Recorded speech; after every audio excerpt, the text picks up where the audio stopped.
Bismillahirrahmanirrahim. Alhamdulillah. Wassalatu wassalamu ala Rasulillah wa ala alihi wa sahbihi wa man wala, amma ba'd. Ikhwati fillah, hadirin jamaah sekalian rahimani wa rahimakumullah. Kembali melanjutkan kajian kita Wasail Mufidah lil Hayati Sa'idah karya Syekh Abdurrahman As-Sa'di rahmatullahi alaih. Poin ke-14, kiat untuk hidup bahagia, bahwa orang yang bijak faham bahwa kehidupan yang sehat, kehidupan yang bahagia, tentram, kehidupan selama di dunia ini tentu terbatas dan sebentar bagi dia. Ada yang mungkin 30 tahun meninggal, 40, 50, 60. Enggak lama dia hidup di dunia. Artinya kalau seorang menyadari bahwa umur dia, hidup dia di dunia ini tidak lama, maka dia enggak akan rela membiarkan hidup atau umurnya tersita banyak dengan perkara yang bertentangan dengan kebahagiaannya dan ketentramannya. Artinya dia akan pelit terhadap umurnya, terhadap hidupnya, untuk kalau hidup ini disita banyak oleh kesedihan, oleh kegelisahan, oleh kesumpekan dan semisalnya. Berapa banyak akan tersita usianya, sekian banyak umur dan waktu akan tersita karenanya, terbuang-buang hidupnya untuk sesuatu yang gak ada manfaatnya, justru tersita untuk hal yang menyiksa dirinya, membuat dia sempit dadanya, gelisah, sedih, gundah gulana dan yang semisal itu. Nah, dan manusia hanyalah nafas, hitungan nafas. Innamal insan anfas. Manusia itu nafas. Artinya tiap kali dia bernafas, tiap kali pula berkurang usianya. Tiap kali dia bernafas semakin mendekat kepada ajalnya. Nah, kalau ini dia biarkan terambil banyak, sekian hari, sekian bulan, tenggelam dalam kesedihannya, lama di dalam kegelisahannya, sumpeknya, tersisa berapa dari usia dia? Padahal hidupnya terbatas. Lain mungkin kalau hidupnya ratusan tahun, seperti umat-umat terdahulu, dia terbatas hidupnya. Allah 60 tahun itu kebanyakan usia di umat ini. Nah, maka orang yang berakal, orang yang cerdas, gak akan mau membiarkan usianya banyak berkurang, tersedot oleh kesedihannya. Menghadapi masalah ini sedih, nanti berkepanjangan. Menghadapi masalah itu stres, nanti ada problem lain, gelisah, sempit dada. Habis umurnya untuk hal-hal yang gak ada gunanya bagi dia, malah menyengsarakan dia. Dalam hal ini sama sebetulnya antara al-bar wal fajir. Baik itu orang soleh ataupun orang fajir, Sama. Cuman bedanya mukmin, kalau itu orang saleh, bagiannya lebih baik, lebih mulia, karena mengharap dengan semua itu ridha Allah dan kebahagiaan dunia dan akhiratnya.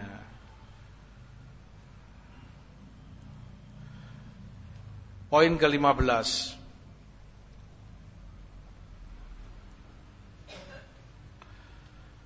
Kiat hidup bahagia adalah kalau seorang hamba mendapati kejelekan, sesuatu yang tidak dia senangi, sesuatu yang dia benci,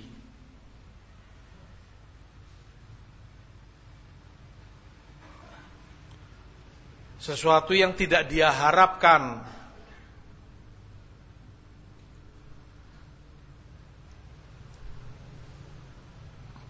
maka hendaknya jangan dia larut dalam kesedihan, dalam kejengkelan,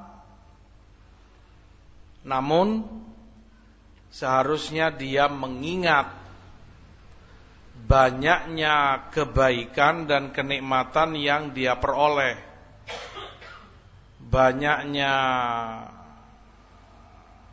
manfaat dan kebaikan yang Allah Subhanahu wa taala berikan kepadanya. Maka dengan itu dia akan sadar bahwa terlalu kecil musibah atau kejelekan yang menimpa dia. Gak ada apa-apanya dibanding sekian banyak kebaikan dan kenikmatan yang masih ada padanya atau yang dia peroleh. Baik itu sesuatu yang menimpa atau sesuatu kejelekan yang menimpa dia, atau sesuatu yang luput darinya, lepas darinya. Manusia memang banyak berkeluh kesah. Berkurang saja dia sudah gelisah, sedih. Biasanya dia dapat penghasilan satu hari misalnya 500.000. Demikian omset dia, income-nya kurang lebih tiap hari. Suatu ketika satu dan lain sebab dia mendapati hanya 200.000 misalnya. Itu sudah gelisah dia. Kenapa demikian? Mengapa ini begini begitu? Dia fikiri terlalu dalam, dia gelisah. Kenapa hilang darinya?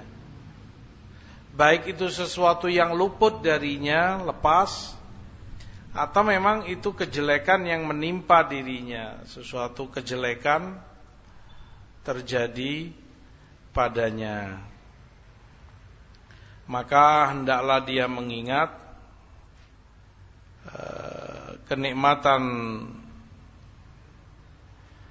yang banyak yang telah Allah berikan kepadanya, agar mensyukuri kenikmatan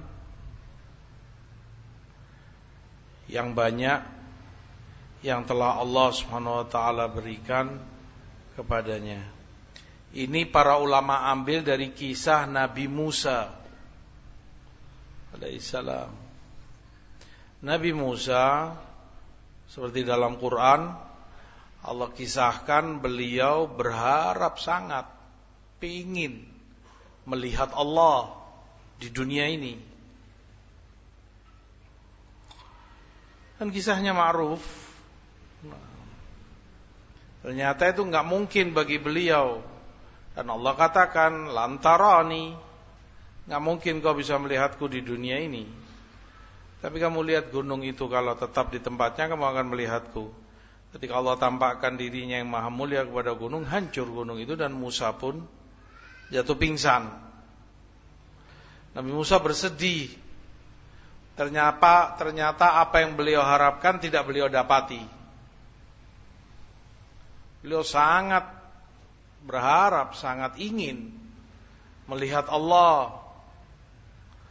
Tapi enggak semua yang diharapkan kemudian bisa didapati. Kemudian Allah hibur Nabi Musa di ayat ke-144. Qala ya Musa inni istafaituka 'alan nasi birisalati wa bikalami fakhudh ma ataituka wa kum minasyakirin. Wahai Musa, aku telah memilihmu, orang pilihan Allah, mengemban risalah dari Allah, maka ambil juga kalam dari Allah, maka ambil apa yang telah aku berikan kepadamu dan jadilah engkau termasuk orang yang bersyukur. Diingatkan oleh Allah dengan kenikmatan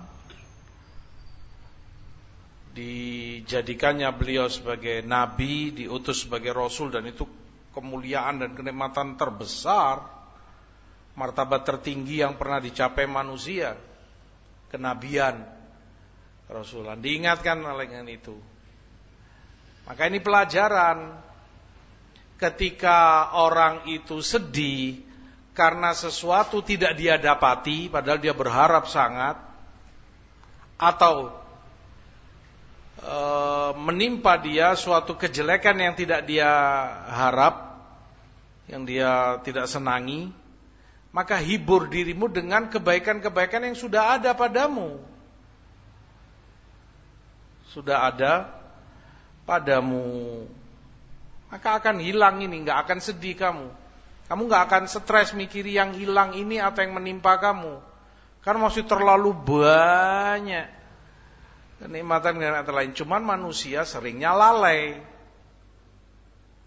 tidak memikirkan yang banyak ini, sibuk memikirkan yang sedikit. Dan itulah kejahilan manusia. Disebutkan, wallahu alam benar tidaknya, tapi mungkin maknanya kita ambil. Seorang raja tiap hari dalam kesedihan, yang namanya raja. Banyak masalah, problem, ini gak bisa tidur. Padahal raja, kenikmatan sekian banyak, istana dan lain sebagainya, kekayaan. Gelisah, sumpek, stres. Sampai suatu ketika dia melihat tukang kebunnya yang biasa tiap hari berkebun di tamannya. Tukang kebun ini semringah, senyum, terlihat di wajahnya orang itu tentram hidupnya, terlihat. Orang yang banyak masalah ini akan murung wajahnya, banyak kesedihannya. Si tukang kebun ini dengan tentramnya, dinginnya wajahnya, heran si raja ini. Aku seorang raja, seperti ini, hidupku penuh kesedihan. Ini tukang kebun, berapa gaji dia? Bisa tentram seperti itu, bisa tenang. Sampai dia bicara dengan menterinya. Kata menterinya, iya Tuan Raja, itu karena dia belum tahu resep 1000 dinar. Apa itu resep 1000 dinar? Gampang Tuan Raja. Siapkan hadiah untuk tukang kebun itu. Apa saja? Kasih emas sekian, kalau sekarang sekian gram, lantaan, kasih makanan segala macam, daging ini itu, pakaian yang bagus-bagus, pokoknya semua hadiah. Raja yang ngasih. Penuh itu kiriman untuk si tukang kebun, plus dicatat ini uang sebagai hadiah bagimu. Tertulis di situ 10.000 dinar. Tapi letakkan di amplop cuman 9.000 dinar. Sudah. Dikirim hadiah, senangnya si tukang kebun ini sekeluarga. Wah, bahagia. Lihat emas, perak, pakaian, makanan, buah-buahan, segala macam, banyak, luar biasa, lebih dari yang pernah dia dapati seumur hidupnya. Sampai dia melihat amplop ini tadi 10.000 dinar, dihitung sama dia, ternyata cuma 9.000 dinar. Kemana yang 1.000 ini? Mungkin jatuh, cari di rumahnya, di balik itu rumah, nggak ketemu 1.000 dinar. Mungkin di jalan, dia telusuri jalan dari rumahnya ke istana, tengah malam, tidak ketemu. Semalam suntuk tukang kebun ini nggak bisa tidur, mikiri 1.000 dinar. Kemana 1.000 dinar ini? Tertulis 10.000 kok dari raja, kok cuma 9.000 isinya. Esok harinya dia masuk dalam keadaan murung, durja wajahnya, sedih, gelisah, bingung, kelihatan. Dibiarkan oleh si raja. Sehari, 2 hari, 3 hari, terus demikian dia nggak bisa tidur. Sampai dipanggil oleh itu raja ini dengan menterinya, kamu kenapa? Biasanya senang, biasanya ini. Apalagi sudah kami kasih hadiah, kami kasih pemberian begitu banyak, emas, perak, pakaian, makanan, ini itu. Apa yang membuatmu sedih? Bagaimana kami enggak sedih, Tuan Raja? Tertulis di amplop situ hadiah dari Baginda 10.000 dinar. Setelah kami hitung isinya cuma 9.000 dinar. Kemana yang 1.000 ini? Di situ si menteri berbicara, Tuan Raja, begitulah manusia.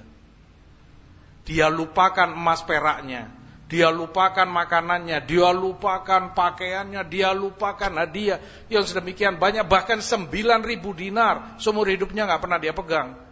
Dia sibuk mikiri 1.000 dinar, nggak bisa tidur, gelisah hidupnya. Kalau saja dia bersyukur dengan ada yang banyak, yang sudah ada padanya. Kurang lebihnya begitu. Maka kalau saja manusia memikirkan apa yang sudah ada padanya, kenikmatan dunia, kenikmatan duniawiyah, kesehatan, afiat, anak, istri, keluarga dan lain sebagainya, melebihi segalanya. Dia sakit, gelisah, sedih. Sakit paling 2 hari, 3 hari, seminggu. Anda puluhan tahun sehat, gak Anda hitung. Puluhan tahun kamu sehat, gak sakit, gak apa. Hanya seminggu sakit, gelisah, stres, bingung. Begitulah manusia. Banyak berkeluh kesah, hanya memikirkan yang sedikit, yang tidak dia senangi. Stres karena kecil yang tidak dia dapati, melupakan begitu banyak kebaikan yang ada padanya. Dia lupakan. Dan itu kebodohan. Yang poin ke-16,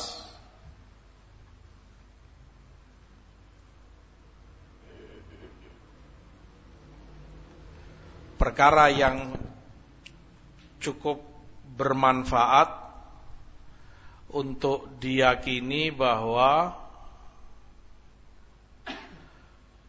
gangguan orang terhadapmu yang menyakiti hatimu, terkhusus perkataan, ucapan orang yang membuat kamu sakit hati, membuat kamu jengkel. Perlu kamu yakini, kamu ingat selalu bahwa itu lebih memadorotkan mereka ketimbang memadorotkan kamu.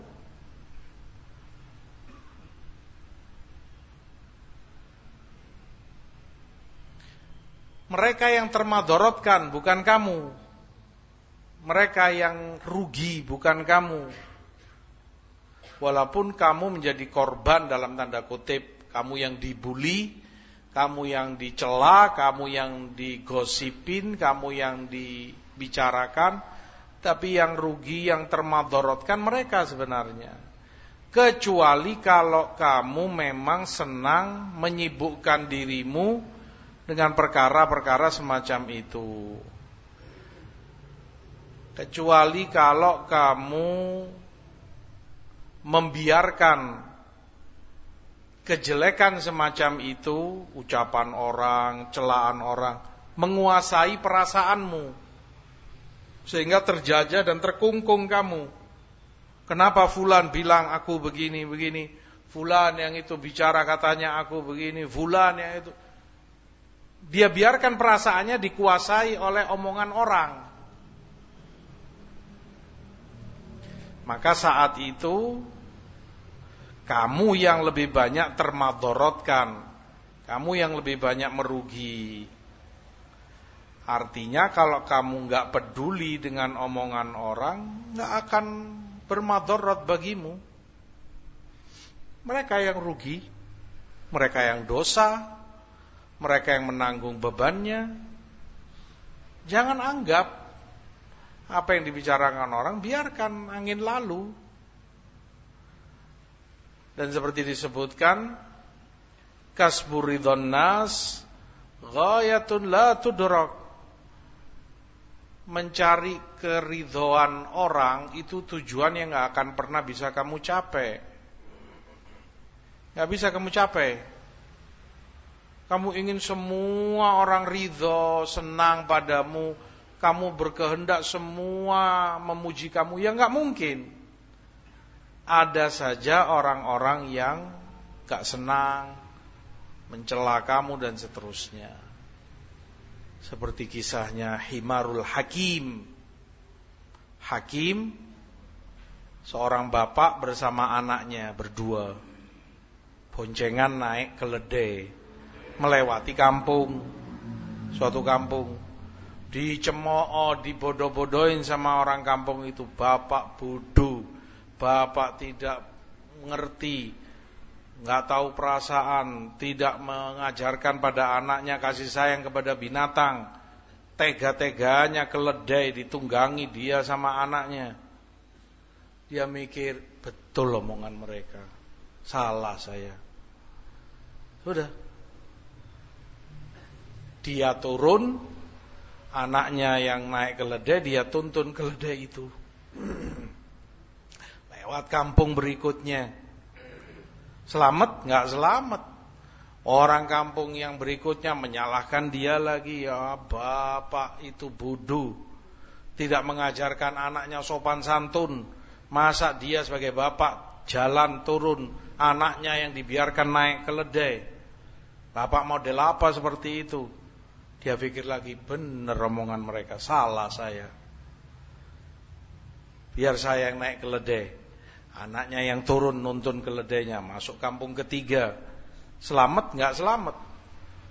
Masih dibicarakan mereka, bapak bodoh, nggak tahu kasih sayang, nggak mendidikkan rahmat kepada anaknya. Tega dia sebagai bapak naik, enak, nunggangi keledainya, anaknya dibiarkan jalan. Bapak model apa itu? Pikir lagi dia, betul, salah saya ini. Turun dia bersama anaknya berdua, jalan bareng nuntun keledainya. Masuk kampung berikutnya, selamat? Nggak selamat. Diomongi lagi, bapak bodoh, ngapain dia bawa keledai nggak ditunggangi? Anaknya jalan, dianya jalan, keledainya dituntun. Bapak model apa itu? Ngapain dia beli keledai? Bodoh. Dia pikir, iya juga, salah saya ini. Benar mereka memang. Apalagi sudah naiki berdua salah. Dia yang naik, anaknya turun salah. Anaknya yang naik, dia yang turun salah. Dua-duanya turun salah. Dia mikir tinggal satu kemungkinan. Dia angkat keledainya, dia pikul. Dia jalan, keledainya dia pikul. Nggak ada lagi sudah kemungkinan. Masuk kampung apa selamat? Nggak selamat. Tuh hamba dibodoh-bodohi orang. Wah pak bodoh model apa itu? Keledai semestinya dia tunggangi, keledainya menunggangi dia. Maka begitulah manusia, gak akan ada benernya kamu. Kamu ngangkat kaki salah, kamu jalan salah, kamu mundur salah. Kalau kamu jadikan itu pikiran, ya capek sendiri kamu yang termadaratkan. Segala omongan orang kamu fikiri. Fulan bicara begini, fulan berkata begini, fulan komentarnya begini, fulan begini, fulan begitu, kenapa fulan? Habis usiamu. Mau sampai kapan? Maka biarkan sudah, jangan dianggap. Selama perbuatanmu benar, selama langkahmu sesuai syariat, kamu amalkan perintah Allah, kamu amalkan perintah Rasulnya. Setelah itu orang mau bicara apa, anggap angen lalu. Nah. Yang ke-17,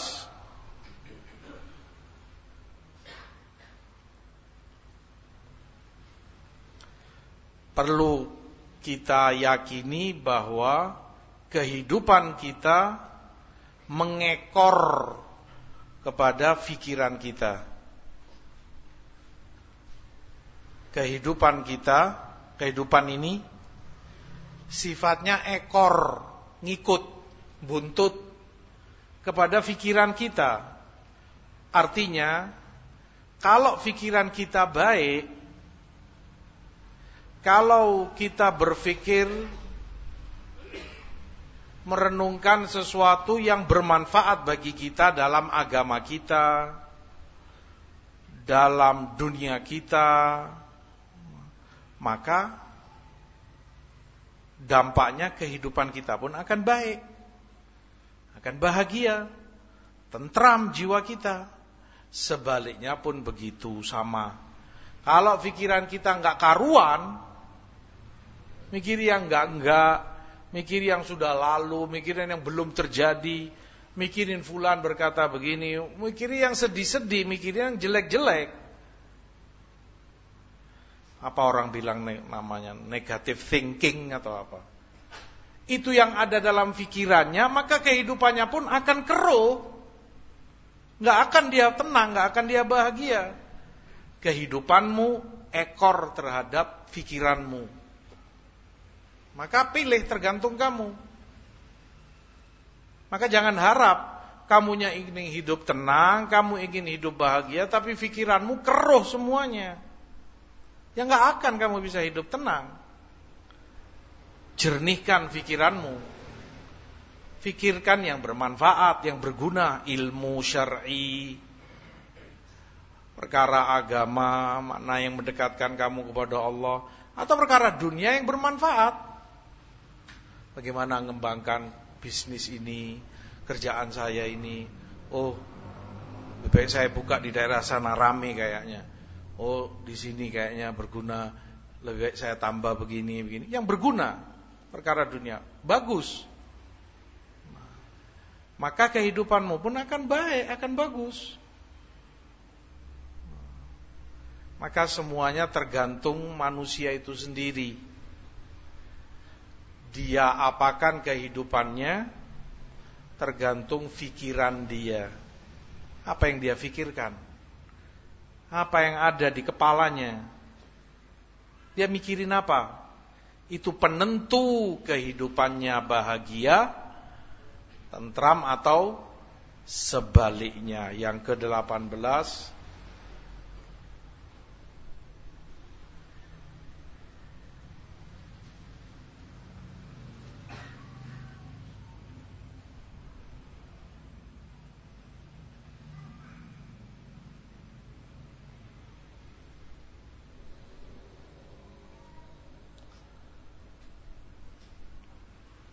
termasuk perkara penting yang tidak boleh dilupakan bahwa jangan sekali-kali jangan berharap balasan ketika kamu berbuat baik kepada orang siapapun. Kamu hanya mengharap ridha Allah dan pahala di sisinya. Bas. Cuman itu. Baik itu orang yang memang punya hak atas kamu, memang punya hak untuk kamu berbuat baik padanya. Istri memang punya hak untuk kamu beri belanja dan sebagainya. Anak memang punya hak, itu anakmu. Atau yang semisal mereka. Atau memang itu orang yang dari awal memang gak punya hak, cuman kamu baik saja kepadanya, memberi, membantu. Nah, jangan sedikit pun berharap balasan atau timbal balik dari mereka. Yakini bahwa kamu ketika berbuat baik kepada orang siapapun itu, kamu sedang bermuamalah dengan Allah. Artinya, yang kamu harapkan pahala Allah. Kamu berbuat baik kepada mereka karena kamu mengamalkan perintah Allah untuk baik kepada mereka. Wa ahsinu, innallaha yuhibbul muhsinin. Seperti firman Allah, dan berbuat baiklah, dan Allah mencintai orang-orang yang berbuat baik. Itu yang kamu amalkan. Di surat Al-Insan Allah katakan, innama nut'imukum liwajhillah, la nuridu minkum jazaan wala syukura. Kami memberi kalian makan hanya karena mengharap wajah Allah semata. Kami tidak menginginkan dari kalian balasan, tidak pula kami mengharapkan dari kalian kalimat syukur, terima kasih. Enggak kami harapkan. Satu-satunya yang dia harap liwajhillah. Dia ikhlas berbuat semua itu untuk Allah semata. Bukan mengharap balasan dari orang yang dia berbuat baik kepadanya. Kalau ini ditanamkan dalam diri, kamu akan tenang. Kamu akan tentram, jiwamu damai, hidupmu bahagia. Banyak orang itu gelisah, sedih, dadanya terasa sempit, dia merasa tersakiti, dia merasa sumpek akibat dia berharap balasan baik dari orang yang dia berbuat baik padanya. Ternyata tidak seperti yang dia harapkan. Dia baik kepada fulan, dia ramah, dia derma, dia membantu, dia ini itu. Saat dia butuh, saat dia ini, mereka mengabaikan dia. Mereka sama sekali nggak peduli, bahkan mungkin mencela dia, membicarakan jelek orang yang dia berbuat baik padanya. Nah, di situ dia berpikir, jadi pikiran, kok tega fulan, ana selama ini bantu dia, aku selama ini banyak memberi dia ini itu, kok bisanya dia bilang aku begini, kenapa dia tidak membantu aku, kenapa? Jadi pikiran, stres, keruh hidupnya. Karena dari awal salah, dia berharap dari mereka sesuatu, timbal balik. Kalau aku berbuat baik padamu, ya balas baik padaku. Saat tidak didapati, disitulah kongslet. Nggak kuat manusia menahannya. Atau itu mungkin kepada anak istri. Ternyata istrinya begini begitu, kurang menghargai dia misalnya, kurang menghormati dia, anaknya kurang baktinya kepada dia, anaknya kurang peduli kepadanya, gelisah lagi. Kenapa mereka? Anaknya kenapa demikian, istrinya mengapa begitu? Padahal selama ini dia yang membantu, dia yang memberi. Selama ini dia yang membelanjai selama ini. Itulah.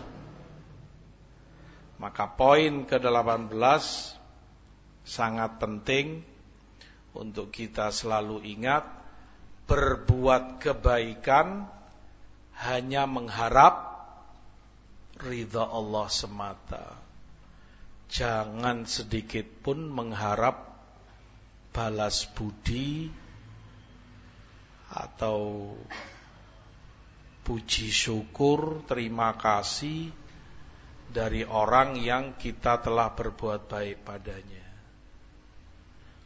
Kalau ingin tentram hidupnya, sehingga mereka berbuat baik padamu, balas budi, alhamdulillah, jazakallah khair. Mereka tidak membalas, tidak peduli padamu, bahkan mungkin berbuat jelek, jahat kepadamu. Ya semoga Allah beri dia hidayah. Toh bukan itu yang kita harapkan. Nah, yang ke-19,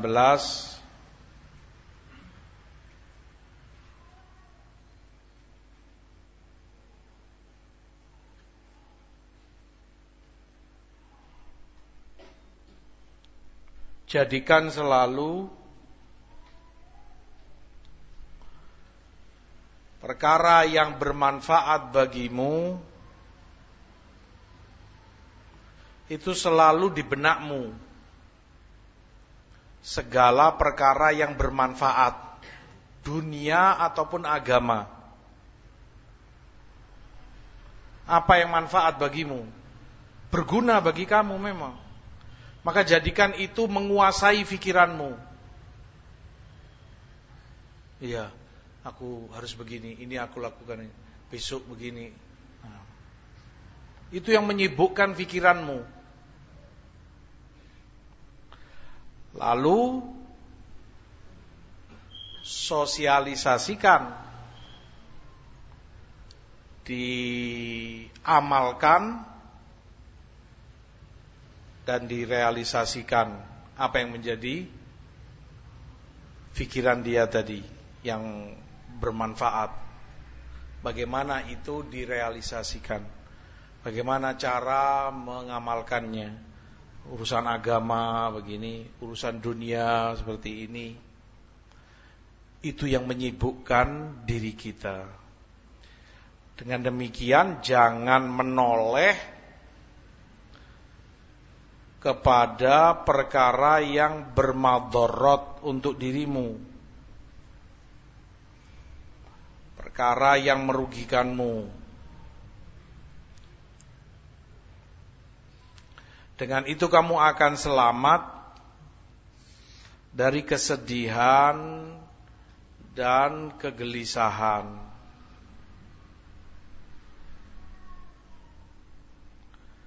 Artinya siapkan dirimu untuk mengamalkan segala yang penting dan berguna bagi dirimu. Segala yang penting dan berguna dalam kehidupanmu, siapkan untuk itu. Yang ke-20, karena hampir selesai, sabar sebentar.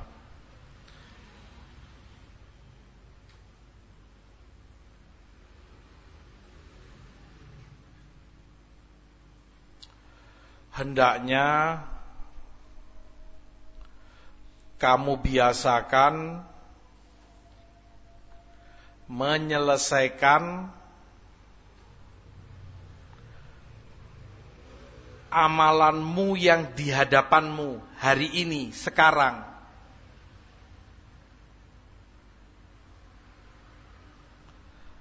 Yang berguna dan bisa kamu lakukan sekarang, lakukan sekarang. Jangan terbiasa menunda-nunda.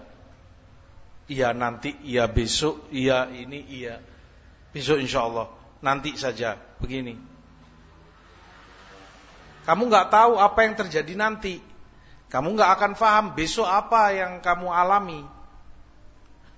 Ternyata datang lagi tugas berikutnya, ada lagi amalan yang lain.